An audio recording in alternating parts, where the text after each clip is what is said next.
నీ ప్రేమ సంద్రాల లోతును మించింది. నీ కృప నన్ను ఎన్నుకున్నది, యేసు నన్ను ప్రేమిస్తున్నది. నీ కృప నన్ను ఎన్నుకున్నది, యేసు నన్ను ప్రేమిస్తున్నది. విలువైనది నీ కృప, దేశాల హద్దులు దాటింది.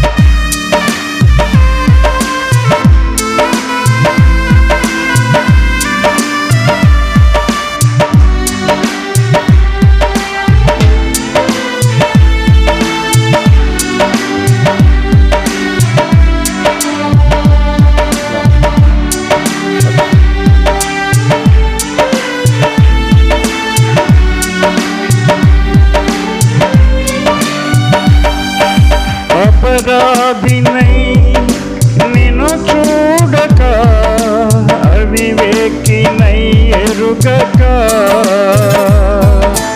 అపవాది వలలోన పడి ఉండగా నీ ప్రేమనే ఎరుగక,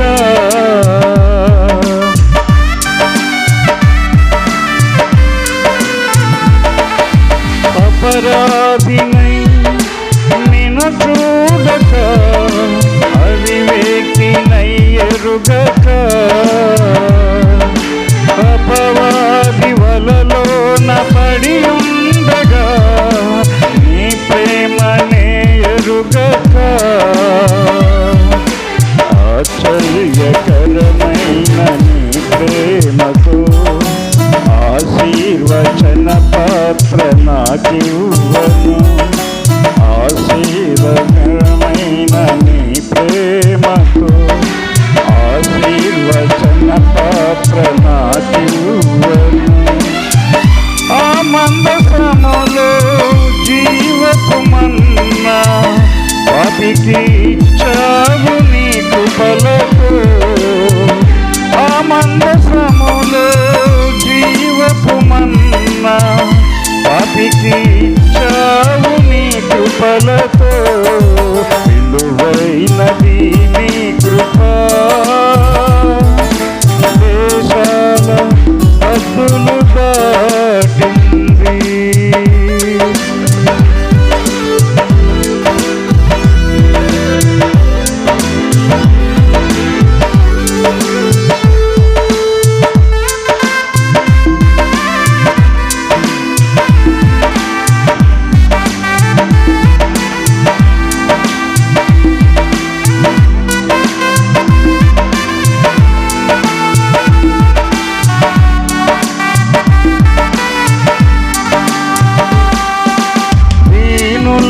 ఫలవంతులుగా చేయును, శ్రమపడు వారిని లేపుచు,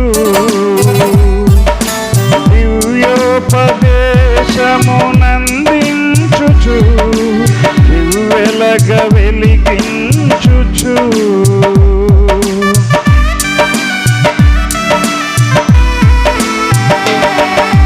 దీనులను ఫలవంతులుగా చేయును, శ్రమపడు వారిని లేపుచు, దివ్యోపదేశమునందించుచు, వెలగ వెలిగించుచు, దయచేయమనకుండ దయచూపుచు, దేవారాత్రులు పోషించుచు, దయచేయమనకుండ దయచూపుచు, దేవారాత్రులు పోషించుచు, దిన దినము అడగకనే అగ్గర తీర్చావు నీ కృపలతో. దిన దినము అడగకనే ధార తీర్చావు నీ కృపలతో, విలువైనది నీ కృప. దేశాల హద్దులు దాటింది, సిలువైనది నీ ప్రేమ. సంద్రాల లోతును మించింది, నీ కృప నన్ను ఎన్నుకున్నది. యేసు నన్ను ప్రేమిస్తున్నది, నీ కృప నన్ను ఎన్నుకున్నది. యేసు నన్ను ప్రేమిస్తున్నది, విలువైనది నీ కృప.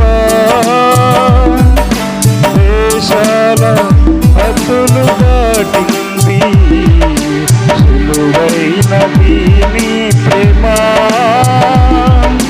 సంద్రాల లోతును మించింది.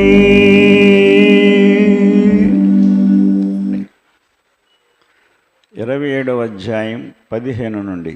అప్పుడు మోషే యెహోవాతో ఇట్లనెను, యెహోవా సమస్త మానవుల ఆత్మలకు దేవా, యెహోవా సమాజము కాపరి లేని గొర్రెల వలె ఉండకుండునట్లు ఈ సమాజము మీద ఒకని నియమించుము. అతడు వారి ఎదుట వచ్చుచూ పోవుచూ ఉండి వారికి నాయకుడిగా ఉండుటకు సమర్థుడై ఉండవలెను. అందుకు యెహోవా మోషేతో ఇట్లనెను, నూను కుమారుడైన యెహోషువ ఆత్మను పొందినవాడు. నీవు అతని తీసుకొని అతని మీద నీ చెయ్యి ఉంచుము. యాజకుడగు ఎలియాజరు ఎదుట సర్వ సమాజం ఎదుటను అతని నిలువబెట్టి వారి కన్నుల ఎదుట అతనికి ఆజ్ఞ ఇమ్ము. 22-23 వచనాలు. యెహోవా మోషేకు ఆజ్ఞాపించినట్లు అతడు చేసెను. అతడు యెహోషువను తీసుకొని యాజకుడైన ఎలియాజరు ఎదుటను సర్వ సమాజం ఎదుటను అతన్ని నిలువబెట్టి అతని మీద తన చేతులుంచి యెహోవా మోషే ద్వారా ఆజ్ఞాపించినట్లు అతనికి ఆజ్ఞ ఇచ్చాను. ప్రార్థన. ప్రేమ కలిగిన తండ్రి, పరిశుద్ధుడా యేసయ్య, మీకు వందనాలు, స్తోత్రాలు తండ్రి. చదువుబడిన వాక్య భాగాన్ని బట్టి మాతో నాతో అందరితో మాట్లాడండి. మాట్లాడుచున్న నా నోటికి తోడై ఉండండి. నా సొంత మాటలు మాట్లాడకుండా మీ పరిశుద్ధాత్మ నడిపింపు చేత మాట్లాడి చెప్పిన సాక్ష్యాలను బట్టి, ఈ వాక్యాన్ని బట్టి సంఘము ఆత్మీయంగా బలపడడానికి, విశ్వాసములో స్థిరపడడానికి సహాయం చేయమని వాక్యమై ఉన్న యేసయ్య నామమున ప్రార్థించి అడుగుచున్నాము తండ్రి. ఆమేన్. అందరికీ వందనాలండి. మోషే దైవజనుడు, ప్రవక్త, దేవునితో ఒక మాట అడిగాడు. ఆయన సమస్త మానవుల ఆత్మలకు దేవా అన్నాడు. దేవుడు మన ఆత్మల కాపరి, ఆత్మలకే దేవుడైన, శరీరానికి కాదు. గుర్తుపెట్టుకోండి. ఎందుకంటే శరీరం నిష్ప్రయోజనం. శరీరం చనిపోతే మట్టిలోకి వెళ్ళిపోద్ది.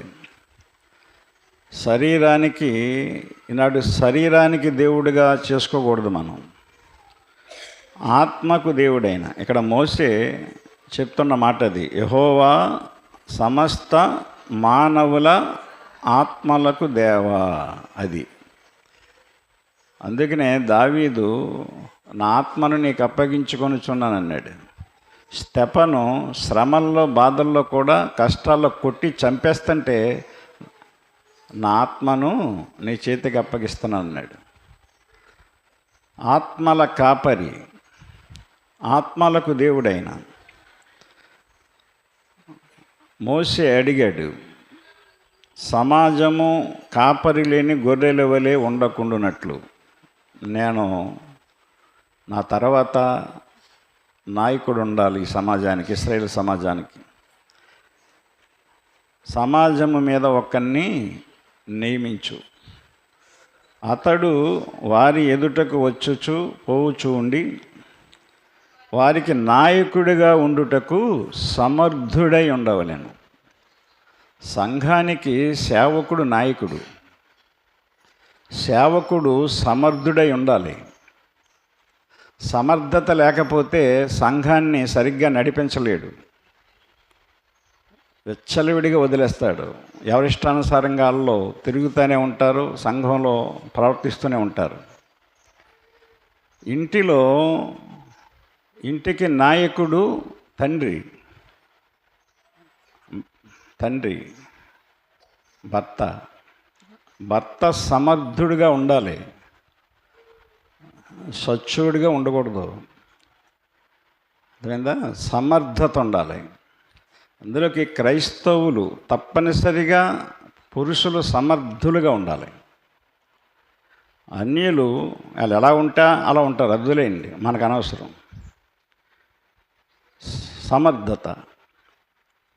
సమర్థత లేకపోతే కుటుంబం చిన్నాభిన్నంగా అయిపోద్ది. పిల్లల దారి పిల్లలు, భార్య దారి భార్య, అతని దారి అతని నడుచుకుంటూ ఉంటారు, ప్రవర్తిస్తూ ఉంటారు. మోసే ఎంత జ్ఞానంగా అడిగాడు దేవుణ్ణి చూడండి. సమర్థుడై ఉండవలెను. సమాజానికి సమర్థుడై ఉండాలి. వచ్చి ఆ సమాజాన్ని చూసి వెళుతూ ఉండాలి. అది సమాజాన్ని చూసుకోవాలి. సమాజం దగ్గరికి రావాలి, చూసుకుంటూ ఉండాలి, వెళ్ళిపోతూ ఉండాలి, పట్టించుకోవాలి సమాజాన్ని. వారికి నాయకుడిగా ఉండుటకు సమర్థుడై ఉండవలెను. నాయకుడు ఎప్పుడు సమర్థుడిగానే ఉండాలి. యుద్ధానికి కూడా వెళ్ళేటప్పుడు సమర్థత కలిగిన వాడినే సైన్యాధిపతిగా పెడతారు. సైన్యాన్ని నడిపించాలి. కనుక అలా అడిగినప్పుడు దేవుడు ఏం చెప్పాడంటే, అందుకు యెహోవా మోసేతో ఇట్లనెను,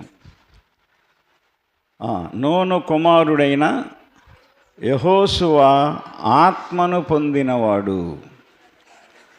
నీవు అతన్ని తీసుకొని అతని మీద నీ చెయ్యి ఉంచి అతన్ని అభిషేకించి అని చెప్పాడు ప్రవక్త దగ్గర, ఎలీయెజరు దగ్గర. నూను కుమారుడైన యెహోషువ చెప్పండి, ఆత్మను పొందినవాడు. అది దేవుని బిడ్డలమైన మనం దేవుని ఆత్మను పొందుకోవాలి అంటే దేవుని ఆత్మను పొందిన దైవజనుడు మనకు ఉండాలి. దేవుని ఆత్మను పొందిన దైవజనుడు దేవోక్తులే చెప్తాడు, దేవుని వాక్యమే చెప్తాడు, తన గురించి గొప్ప చెప్పుకోడు. నేను అదే చెప్పాను, అర్థమైందా? మిరియాముకి తన భర్తకి వాక్యం తీయమ్మని చెప్పాను బైబిల్లో. నోటి మాట కాదు, తీసింది, చదువాను నేను. మత్తయి సువార్త 18:19 మీలో ఇద్దరు ఏకీభవించి మీలో ఇద్దరు తాము వేడుకొను దేని గూర్చి అయినను ఏకీభవించిన ఎడల అది పరలోకమందున్న మీ తండ్రి వలన మీకు దొరుకుతుందని చెప్పాడు. ఏదైనా మనకి దేవుడు ఇవ్వాలి తప్ప దైవజనులు ఇవ్వలేరు. దైవజనులు దేనికంటే దేవుని మార్గాన్ని తెలియజేయడానికి, దేవుని వాక్యాన్ని ఉన్నది ఉన్నట్టుగా ప్రకటించడానికి. దేవుని వాక్యం చెప్పాలి మీకు. అంతేగాని వాక్యాన్ని పక్కన పెట్టి నా మాట మేము చేస్తాంలే, మనం ఏం కంగారు పడుకో, నువ్వు తినేసి పండుకోండి, మీరు తిరగండి, మేము ప్రార్థన చేస్తాం, మీకు అనుకున్న జరిగిపోద్ది అనేవాళ్ళు దైవజనులు కాదు. మీరు ఎలా ఉండాలో చెప్పాలి. అది సమర్థుడైన నాయకుడే చెప్పగలడు, నిజమైన నాయకుడే చెప్పగలడు. నేను చెప్పాను, మీరు చెయ్యండి, దేవుడు ఇవ్వకపోతే అడగండి అన్నాను. ఒకవేళ నీ గర్భంలో ఆడబిడ్డ ఉన్నా సరే మగబిడ్డగా మార్చేస్తాడు దేవుడు. దేవునికి మహిమ కలుగునుగాక.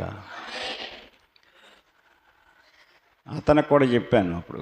వాళ్ళు అలాగండి అయ్యగారు మీరు చెప్పినట్టు చేస్తున్నారు. వాక్య ప్రకారంగా మీరు చేస్తే మీరు అనుకున్నట్లుగా దేవుడు మగబిడ్డనిస్తాడని చెప్పాను.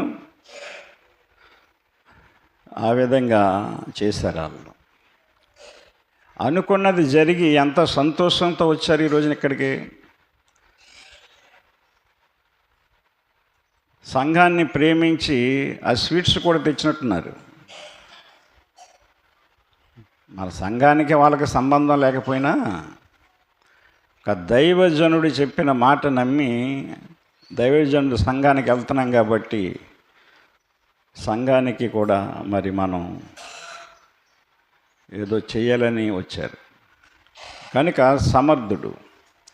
యెహోషువ ఏం పొందుకున్నాడు? ఆత్మను పొందినవాడు. దేవుడు చెప్తున్న మాట ఇది. దేవుడు చెప్తున్న మాట అండి ఇది. ఎవరి గురించి చెప్తాడండి దేవుడు?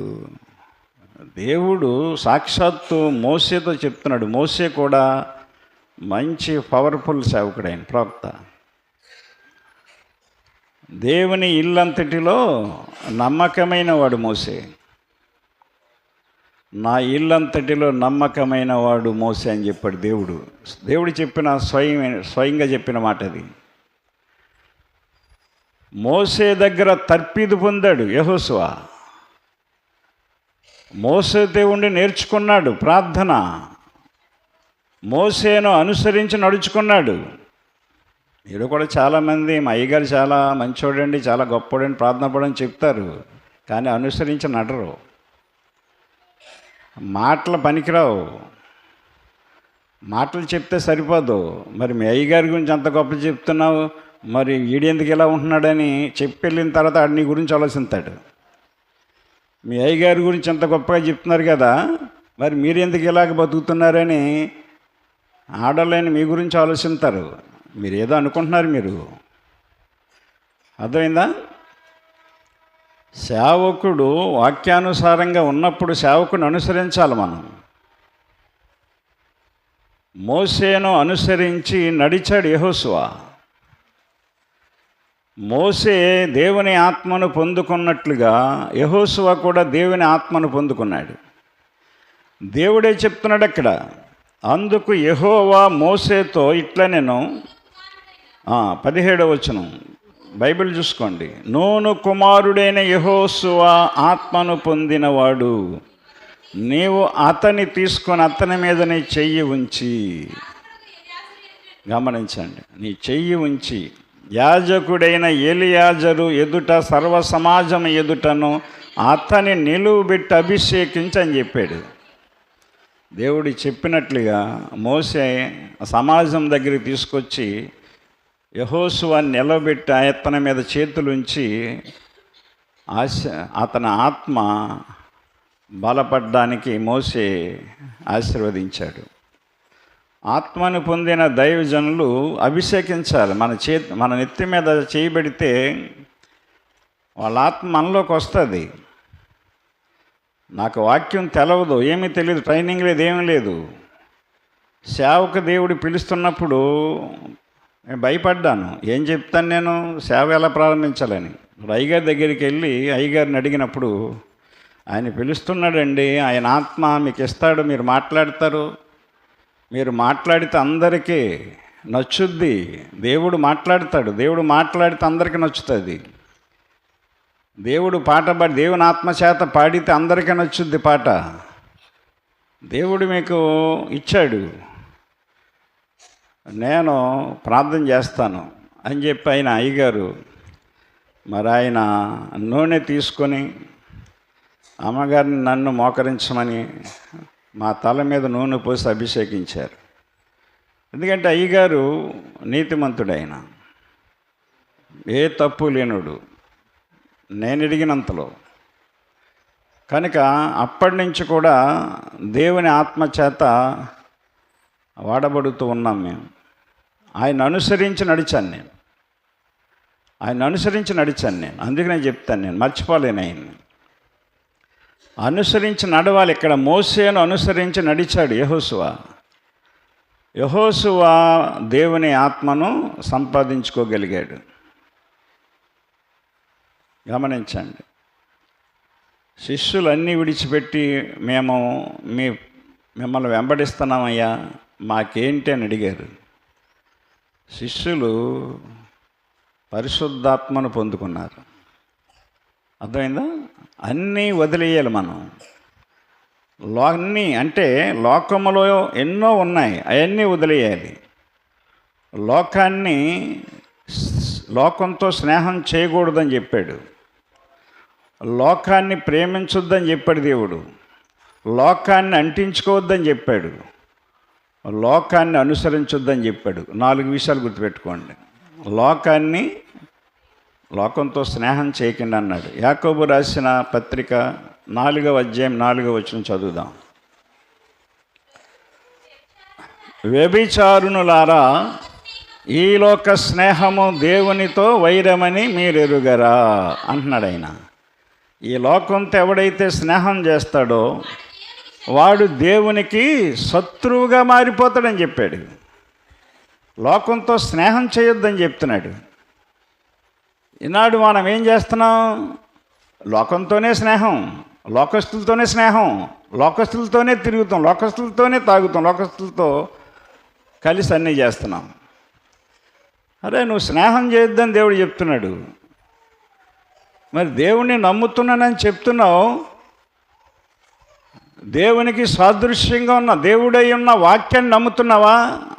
వాక్యాన్ని పాటిస్తున్నామా మనం? మరి నీ కష్టాలు ఎలా పోతాయి?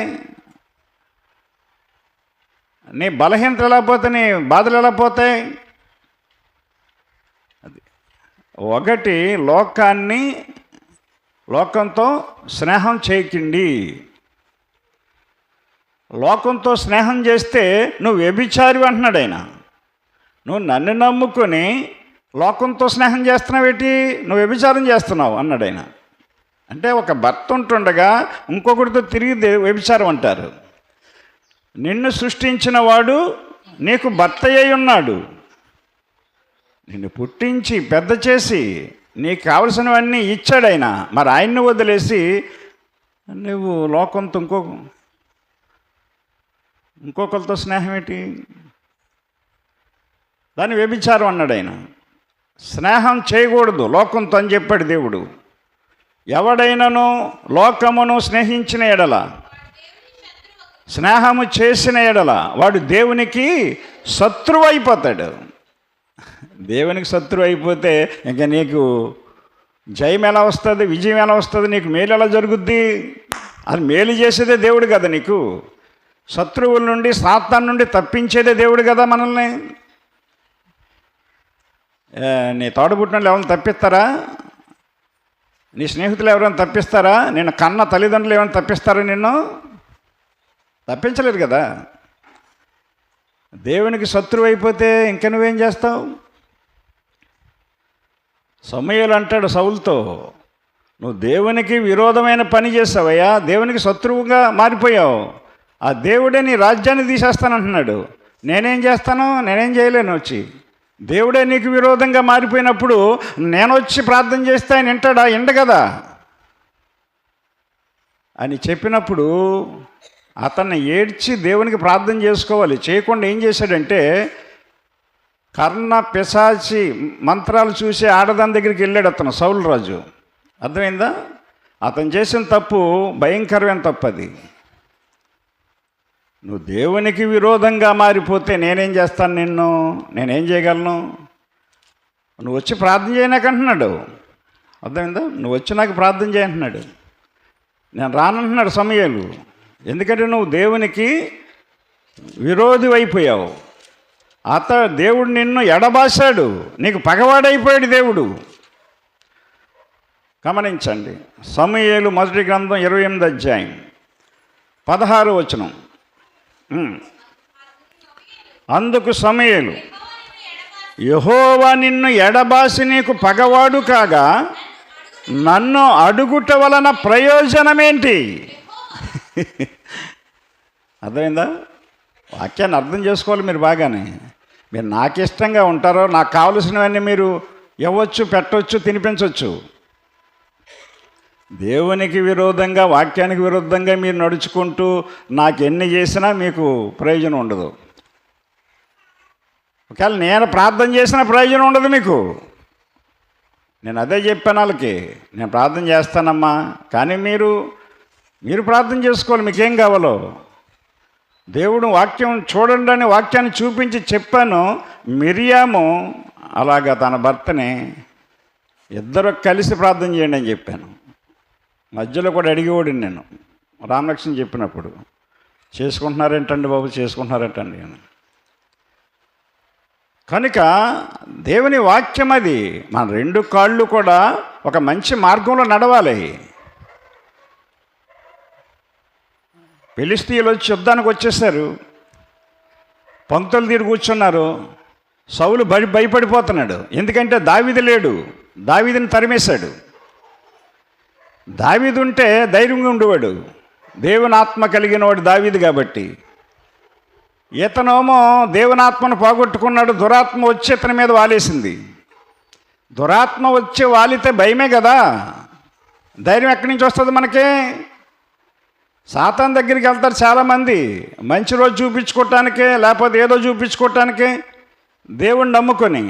అదే చేశాడు ఇక్కడ ఇతను. అర్థమైందా?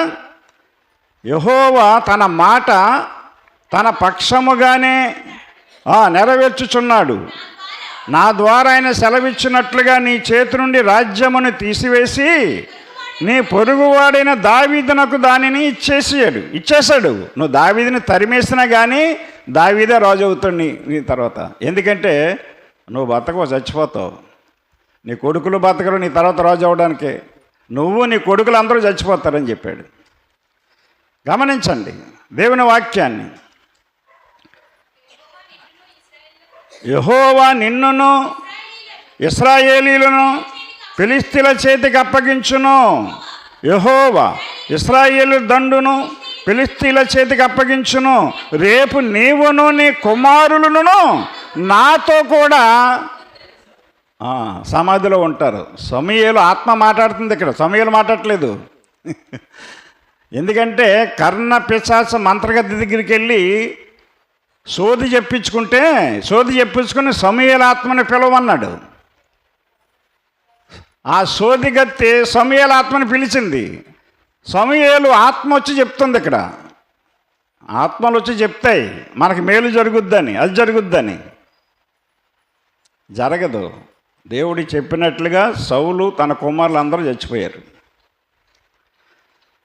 దేవుడు శత్రువు అవుతాడు నీకు. ఈ లాజిక్ మర్చిపోతున్నాం మనం. లోకంతో స్నేహం చేస్తున్నాం, మనం లోకంతో తిరుగుతున్నాం, లోకస్తులతో పెళ్ళిళ్ళకి వెళ్తున్నాం, లోకస్తులతో పండగలకు వెళ్తున్నాం, లోకస్తులతో. సిగ్గు ఉండాలి కదండి. మనం ఏం వింటున్నామో దాన్ని తప్పు చేస్తున్నామనే జ్ఞానం ఉండాలి కదా క్రైస్తవులకి. వ్యభిచారులారా అని పిలిచాడు. లోకంతో స్నేహం చేసేవాళ్ళని, భర్తను వదిలి ఇంకొకరితో తిరిగి వాళ్ళని కాదు. అర్థమైందా? అది దేవుడిని నమ్ముకున్న తర్వాత దేవుడితోనే ఉండాలి. నువ్వు కష్టం వచ్చినా, నష్టం వచ్చినా, బాధ వచ్చినా, నీకు కష్టం వస్తుందంటే వాక్యాన్ని తప్పుతున్నావు, బాధ వస్తుందంటే వాక్యాన్ని పక్కన పెట్టేస్తున్నావు. నీ వాక్యమే నన్ను బ్రతికించును, నా బాధలలో అదే నాకు నెమ్మదినిచ్చుచున్నది. ఏం మాట అండి అది! వాక్యము నీ బాధల్లో నీకు నెమ్మది ఇచ్చినప్పుడు వాక్యాన్ని పట్టించుకోకుండా అప్పటికప్పుడు వచ్చి ఉపచపన మాటలు చెప్పే ఆ మనుషుల మాటలు పట్టించుకుని దేవుని వాక్యాన్ని పక్కన పెట్టేస్తాను. తాత్కాలికంగా మాటలు నీకు మంచి సమ్మగా ఉంటాయి, వినడానికి ఇంపుగా ఉంటాయి. దేవుని వాక్యము, దేవుడు ఏం చెప్తున్నాడంటే నువ్వు లోకముతో స్నేహం చేయొద్దు. నువ్వు లోకంతో స్నేహం చేస్తే నువ్వు దేవునికి శత్రువు అయిపోతావు. ఏం గ్రహించారండి? గ్రహిస్తున్నారండి క్రైస్తవులు? గమనించండి. దేవుని ఆత్మ ఎలా వస్తుంది నీ మీదకి? నువ్వు లోకంతో స్నేహం చేస్తే, లోకస్తులతో స్నేహం చేసి తిరుగుతుంటే ప్రార్థన అయిపోద్ది. ఇంకా నువ్వు ఉండేది లోకస్తులతోనే కదా, అవిశ్వాసులతోనే కదా. వాక్యాన్ని నెరవేర్చని వారితోనే, లోకాన్ని అనుసరించి నడిచే వారితోనే స్నేహం చేస్తావు నువ్వు. మీకు చాలాసార్లు చెప్పాను నేను, దేవుడు పిలిచిన తర్వాత నా స్నేహాలన్నీ కట్ చేస్తాను నేనని. నా ప్రాణ స్నేహితులుగా ఉన్న వాళ్ళని కూడా వదిలేస్తాను నేను. అర్థమైందా? దేనికి పిలవను నేను. ఎందుకంటే ఈ లోక సంబంధమైన స్నేహితులాళ్ళు, మారు మనసు లేని వాళ్ళు. మీకు ఎన్నోసార్లు చెప్తాను ఈ మాట నేను, కానీ మీరు అనుసరించరు నన్ను. పౌలు చెప్పినట్లుగా చెప్తాను, మేమే మీకు మాదిరి అని చెప్తాను నేను. ఎవరి మీద ఆధారపడకుండా దేవుని మీద ఆధారపడి దేవుడు సహాయంతో ఈ మందిరాన్ని పైసా చందా అడగకుండా, మిమ్మల్ని కూడా అడగకుండా, నా స్నేహితులను అడగకుండా, ఇరుగు పొరుగును అడగకుండా ఇంత మందిరం ఇంత ఇదిగా మనం కట్టగలిగామంటే దేవుడు అలా చేస్తాడండి. చిన్న గుడిసు కట్టుకుంటా చచ్చిపోతున్నావు, తిన్న రేక్ షెడ్ వేసుకుంటా చస్తున్నారు. ఎందుకంటే నువ్వు లోకంతో స్నేహం చేస్తున్నావు. రెండోది, లోకాన్ని ప్రేమించొద్దన్నాడు, గుర్తుపెట్టుకోండి. స్నేహం చేసిన తర్వాత ప్రేమిస్తావు నువ్వు, తప్పదు ఇంకా. లోకంతో లోకాన్ని ప్రేమించొద్దన్నాడు. యోహాను రాసిన మొదటి పత్రిక 2వ అధ్యాయం 15వ వచనం. ఈ లోకమునైనను, వాక్యాలు చూసుకోండి మీరు, ఈ లోకమునైనను, లోకములో ఉన్న వాటినైనను ప్రేమింపకుడి. ఎవడైనను లోకమును ప్రేమించిన ఎడల దేవుని ప్రేమ వానిలో ఉండదు. దేవుని ప్రేమ లేకపోతే నీకేం దొరుకుతాయి? మనుషులు ప్రేమిస్తే ఏమిస్తారు నీకు? దేవుని ప్రేమ పోగొట్టుకుంటే దేవుడు ఏమిస్తాడు నీకు? ఇంకా నిన్ను ప్రేమించే మనుషులు నీకేమిస్తారు? నీకేమి ఇవ్వగలరు వాళ్ళు? నీ అప్పులు తీర్చగలరా? నీ కష్టాలు తీర్చగలరా? నీ బాధలు తీర్చగలరా? నీ బిడ్డల్ని ప్రయోజకులుగా చేయగలరా? లోకమును ప్రేమించొద్దని చెప్తున్నాడు, లోకంతో స్నేహం చేయొద్దని చెప్తున్నాడు. రెండో మాట, లోకమును ప్రేమించవద్దు. అది లోకాన్నే ప్రేమిస్తాం మనం, లోకస్తుల్నే ప్రేమిస్తాం. ఆత్మ సంబంధమైన బిడ్డలను పట్టించుకోం. సంఘస్థులు ఎవరన్నా ఇంటికి వస్తే అతన్ని ప్రేమించు, ఆ వ్యక్తిని ప్రేమించు, నీకున్నది ఆ వ్యక్తికి పెట్టు. అదే బంధువులు వస్తున్నారని ఫోన్ చేసి చెప్తే కింద మీద పల్టీలు కొట్టేసి, మొగ్గలేసేసి, కోళ్ళు తెచ్చి, కుక్కలు తెచ్చి, చేపలు తెచ్చి శుభ్రంగా రెడీ చేస్తావు. ప్రేమ, నీ బంధువుల మీద ప్రేమ.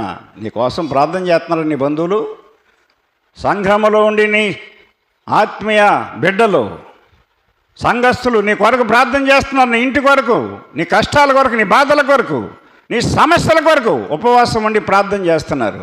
వాళ్ళని ఇంటికి వస్తే వాళ్ళని ప్రేమించు, ఆదరించు, చేదరించుకుంటావు. మిమ్మల్ని అన్నాను అనుకోకండి, క్రైస్తవుల పద్ధతి చెప్తున్నారు మీకు. మీరు అనుకోకండి, ఇదేంట్రా బాబు మమ్మల్ని ఇలాగంటున్నారు పాస్టర్ గారు అనుకోకండి. సంఘానికి చెప్తున్నాను, క్రైస్తవ సంఘం, మీరైనా ఏ సంఘమైనా అందరూ ఒకటే సంఘం. నిజమా కాదు ఆలోచించండి మీరు. నీ తోటి సహోదరుని ప్రేమిస్తున్నావా? నీ సహోదరిని ప్రేమిస్తున్నావా? ఎంతసేపు కూడా లోకంలో ఉన్నవారిని ప్రేమిస్తావు, లోకాన్ని ప్రేమిస్తావు. దేవుని ప్రేమ నీ మీద ఎలా ఉంటుందండి? దేవుడేమో నిన్ను ఎంతో ప్రేమించి ఈ లోకానికి వచ్చాడా? ఎంతో ప్రేమించి లోకానికి వచ్చి నీ కొరకు శ్రమలు పడి, సిలువ వేయబడి, దెబ్బలు కొట్టించుకుని, తిట్లు తిట్టించుకొని, బల్లెపోట్లు పొడిపించుకుని, మేకులు కొట్టించుకుని, రక్తాలు చిందించి, ఆయన ప్రాణం దారబోసి నీ ప్రాణాన్ని నిలబెడితే నీ కొరకు ప్రార్థించే సహోదరుని ప్రేమించు, నీ కొరకు ప్రార్థించే దైవజనుల్ని ప్రేమించవు. ఏదో ఎదురుగుండా ఏదో నోటి మాట చెప్తావు అంతే ప్రేమగా.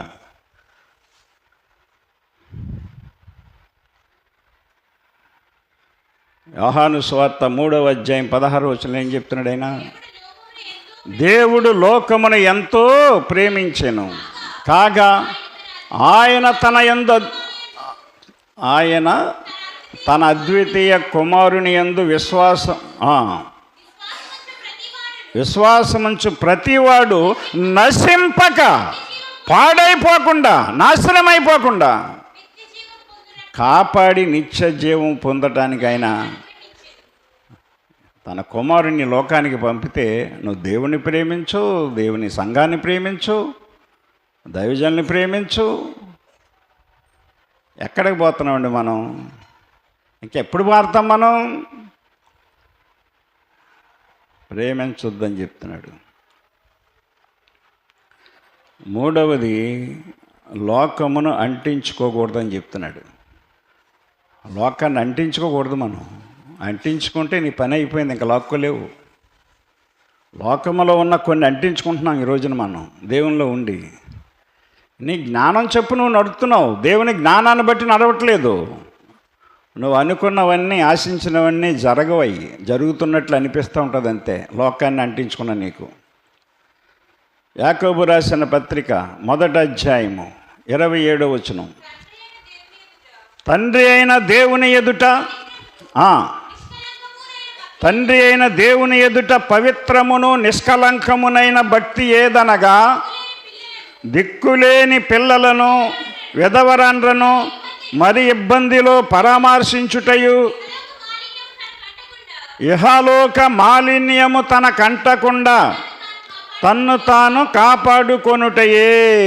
భక్తి ఏంటంటే ఇహలోక మాలిన్యము తనకంటకుండా, నీకంటకుండా నాకంటకుండా కాపాడుకోవడమే భక్తి.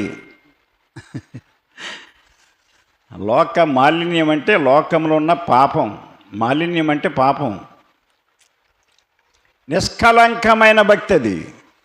అంతేగాని నువ్వు పాపం చేసేవారితో తిరిగేస్తా, పాపం చేసేవారితో కలిసిమెలిసి బతుకుతా, దొర్లుతా, ఆడతా, పాడతా.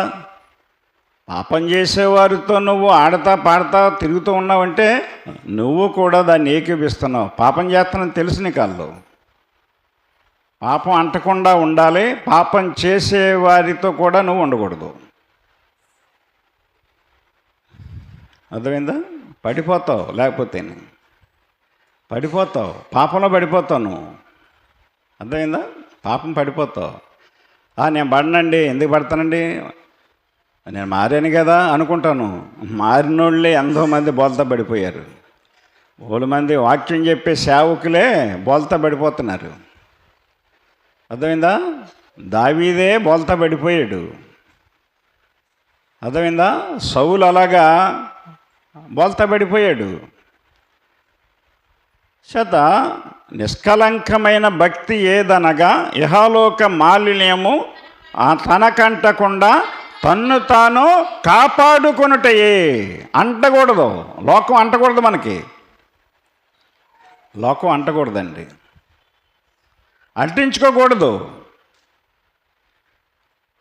పనిగట్టుకుని వెళ్ళి అంటించుకుంటూ ఉంటావు, పొరుపుకుంటూ ఉంటావు, పాముకుంటూ ఉంటావు. ఎప్పుడు మారుతామండి? ఎప్పుడు మారుతాం మనం? దేవుని ఆత్మ ఎలా పొందుకుంటాం మనం? దేవుని ఆత్మ పొందకపోతే నీకు శక్తి రాదు, నీ ఆశీర్వాదాలు రావు, దీవెనలు రావు. లోక సంబంధంగా నువ్వు తిప్పలబడాలి తప్ప.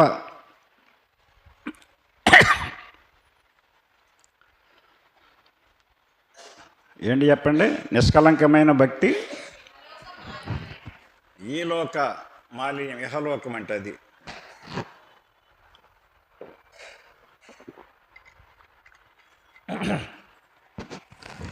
నిష్కలంకమైన భక్తి ఏదనగా,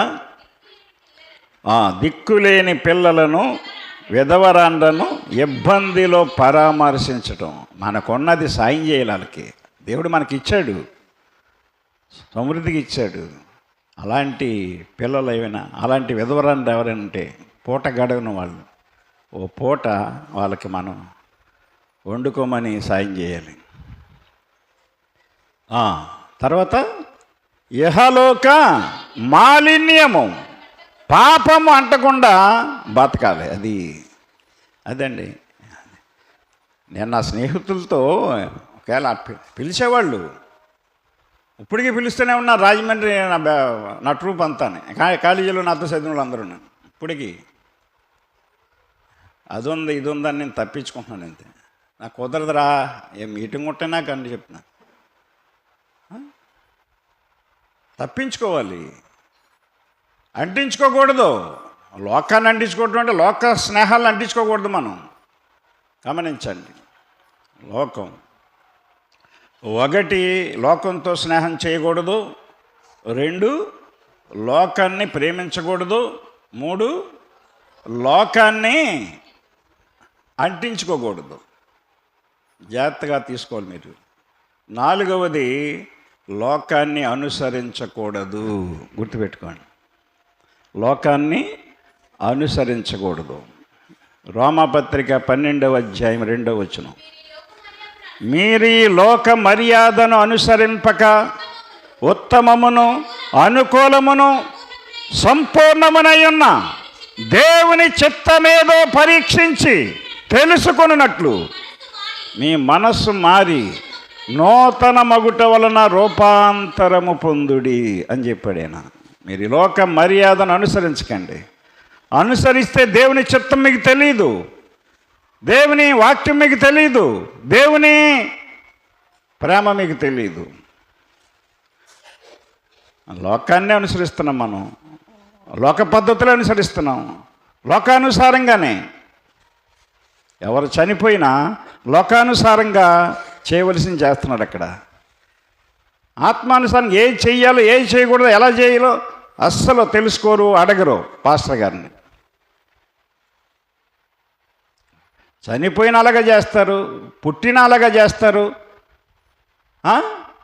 పుట్టినరోజు చేసిన అలాగా చేస్తారు, లేకపోతే ఒక ఇల్లు కట్టిన అలాగా చేస్తారు. పెళ్లి చేసిన లోక మర్యాద చెప్పిన లోకానుసారంగానే నడుస్తున్నాం. దేవుడు చెప్పిన మాటలండి, తన భక్తుల ద్వారా మనతో మాట్లాడిన మాటలై చెప్పండి ఎలా ఉండమని అని. సంఘములో జీవం ఉండాలి. సంఘము సహవాసము కలిగినదై ఉండాలి. అది సంఘములో జీవం ఉండాలండి. జీవం ఈ 4 లేని సంఘములోనే జీవం ఉంటుంది. లోకంతో స్నేహం చేయకుండా సంఘం ఉండాలి. సంఘములో ఉన్నంతసేపు అలాగే ఉన్నట్టు కనపడతావు, ఇంటికి వెళ్ళాక లోకంతో స్నేహం చేస్తావు. లోకాన్ని ప్రేమించకూడదు మనం. దేవుడు మనకేం కావాలన్నీ ఇస్తాడు, నువ్వేమీ గాబరా పడనక్కర్లేదు. లోకాన్ని అంటించుకోకూడదు మనం, లోక మర్యాదను అనుసరించకూడదు. అలాగ ఉన్న సంఘములో జీవం ఉంటుంది, లేకపోతే నిర్జీవమే సంఘం. ఏ సంఘమైనది, నువ్వు ఎంతో పెద్ద గుడి కట్టవచ్చు, కోట్లు పెట్టి గుళ్ళు కడుతున్నారు. ఈ రోజున కొట్టుకుని చేస్తున్నారు, కోట్లు అంటబడి. ఆ సంఘాల్లో సమాధానం లేదు, ఆశీర్వాదాలు లేవు, దీవెనలు లేవు. సంఘంలో జీవం ఉండాలండి, జీవం ఉండాలి. సంఘంలో జీవం ఉండాలంటే ఆ జీవము యేసే, క్రీస్తే. యోహాను రాసిన సువార్త పాఠం 1వ అధ్యాయం 4వ వచనం చదువుదాం. ఆయనలో జీవముండెను, ఆ జీవము మనుష్యులకు వెలుగై ఉండెను. అది ఆ వెలుగు చీకటిలో ప్రకాశించుచున్నది కానీ చీకటి దానిని ఎంత మాత్రము గ్రహింపకున్నది. ఆయనలో జీవముండెను, ఆయనలో జీవం ఉంది. ఆయన ఎవరంటే యేసు. యేసు ఎవరంటే దేవుడు. దేవుడు ఎవరంటే వాక్యము. వాక్యము ఉన్న సంఘములోనే జీవం ఉంటుంది. సంఘములో వాక్యం ఉందంటే జీవం ఉన్నట్లే. వాక్యానుసారమైన జీవితం ఉండాలి. వాక్యం చెప్తున్నాను నేను, అది సరిపోదు. ఆ వాక్యాన్ని విని మీరు అలాగ ఉండాలి, అప్పుడు జీవము కలిగిన వారు అవుతారు. సంఘం జీవము కదులుతుంది, సంఘం మెదులుతుంది, నిర్జీవంగా ఉండదు. సంఘములో జీవం ఉండాలి. 2వది, సంఘములో సహవాసం ఉండాలి. స్నేహం కాదు. సంఘంలో స్నేహం చేస్తారు కొంతమంది, ఒకరినొకరు ఇష్టపడతారు, వాళ్ళ ఇంటికి వీళ్ళు పిలుచుకుంటారు, ఇంటికి వాళ్ళు పిలుచుకుంటారు. ఆ స్నేహం కాదు, సహవాసం ఉండాలి. సహవాసం వేరు, స్నేహం వేరు. స్నేహం అనేది hello, goodbye, bye bye, tata, see you అని చెప్పేది స్నేహం. అర్థమైందా? స్నేహములో చెడిపోయే తత్వం ఉంటుంది, సంఘములో బాగుపడే తత్వం ఉంటుంది. ఎందుకంటే సంఘము కన్నీరు గార్చి ప్రార్థన చేస్తుంది, జీవం గల సంఘం. స్నేహము నీ కొరకు ప్రార్థన చేయదు, నిన్ను వాడుకుంటుంది. స్నేహము వేరు, సహవాసం వేరు, గుర్తుపెట్టుకోండి.